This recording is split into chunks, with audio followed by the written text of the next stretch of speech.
ठीक आहे. त्यासाठी आपल्याला काय लागणार? काळी मिर्च खोतून घ्यायची, वॉटर आणि डिशवॉश. ती वॉटर घ्यायच्या, तिथे काळी मिर्च टाकायची. तुम्ही समजा हे काळी मिर्च हे आपल्या हाताची जर्म्स. माझ्या बोट मी जर्म्स मध्ये टाकून बघतो.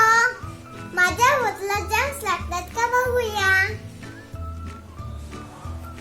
चिपकले. तर मग आता एक मॅजिक करूया. आपल्या हाताला लिक्विड सोप लावूया.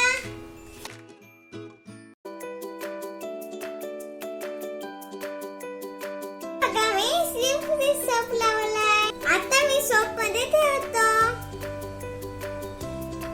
हे बघा, मग सगळे जर्म्स दूर चालले.